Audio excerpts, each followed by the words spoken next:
This is going to be the IV push medication.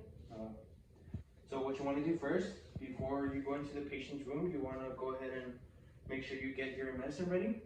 So in the case that if you're giving 3 IV pushes or 4 IV pushes, you want to go ahead and get all your medicine before you go into the patient's room. You would do your 3 checks, make sure if it's going to be through an IV line, make sure it's compatible with the solution dropping.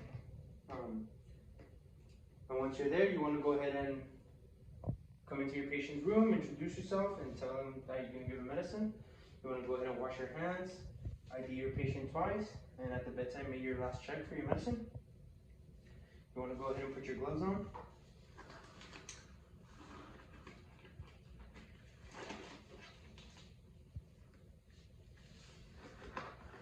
Once you have your gloves on, you want to go ahead and first and foremost assess the site.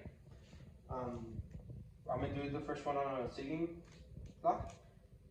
You want to go ahead and assess the site, make sure there's no abnormal, any abnormality, no redness, no tenderness, no swollen.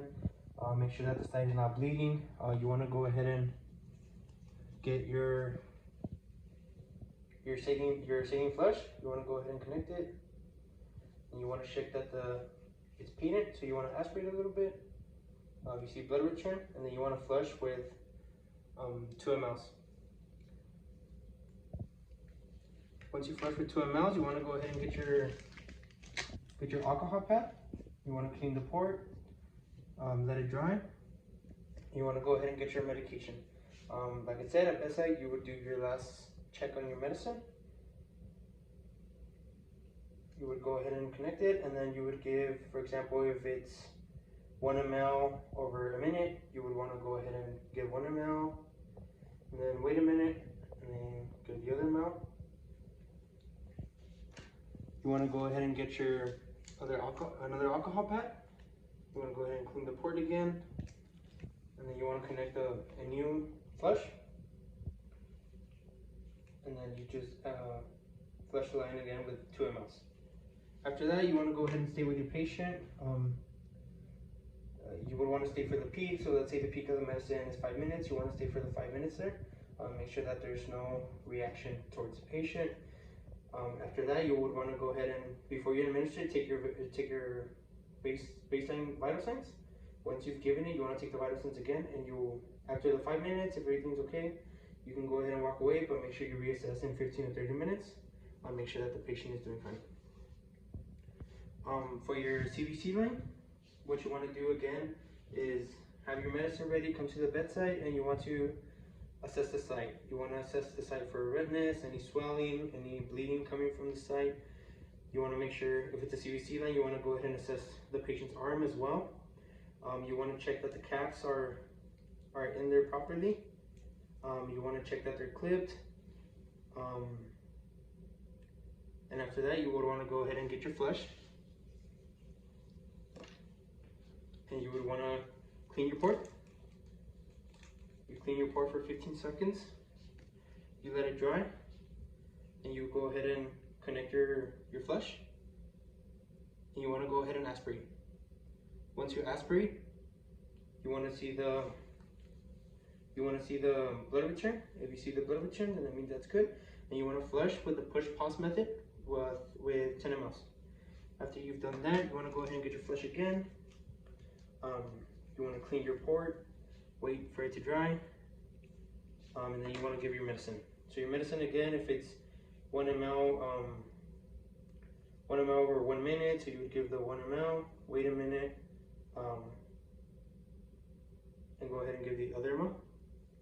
After that, you want to go ahead and clean your port again, get a new flush, connect the flush, and you want to give 10 mLs of flush in a push-pause method. With the last 0.5 mLs, you want to go ahead and lock it a little bit and put it under pressure. Once that's done, you want to go ahead and put the cap that it's on the CVC line. Now with the CVC line, you want to make sure that you are giving it in the medicine, because some CVC lines do require that you give the medicine through one line, and then the other one is TPN, and the other one can be IV solutions. Now we go to the IV. If you're going to do it through a whole line, if it's compatible, you want to go ahead and, again, introduce yourself, do all the same steps. You want to get an alcohol pad and you want to go ahead and clean the port. Clean the port for 15 seconds. You want to, after that, let it dry.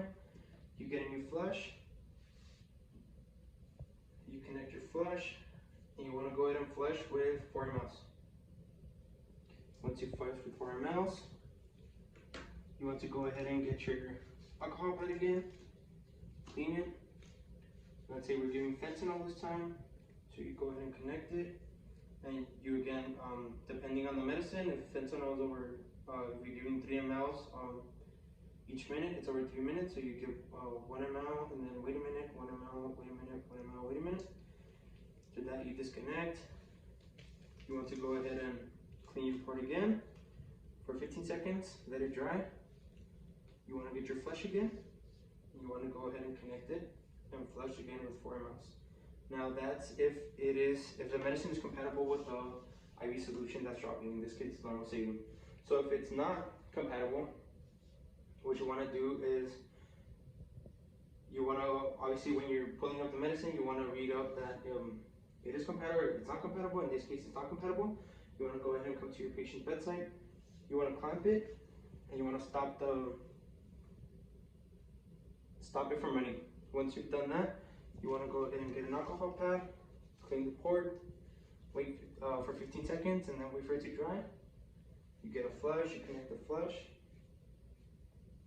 You flush it with 10 mL.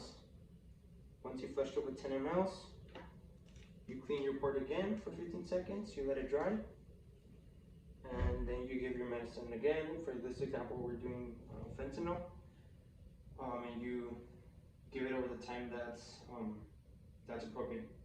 Once that's done, you want to go ahead and clean your port again for 15 seconds, wait for it, connect your flush, and flush it with 10 mL again. Once that's done, you can go ahead and kink it and let the solution drop again. Again, for all the scenarios, you would want to reassess the site. So, for example, we're doing through the whole line. I would go ahead and go to the patient's arm where it's connected. And I should want to go ahead and assess the site here. This is the CVC line. After you've given the medicine, you want to go ahead and just stay there with your patient. Especially if the peak is in like 5 minutes. You want to stay with the patient 5 minutes. You want to take baseline vital signs of every single one. And once you've given the medicine, you want to take the vital signs again. If there's no allergic reaction to it, you can go ahead and walk away, but then just come and reassess anywhere from 15 to 30 minutes and make sure your patient is doing fine.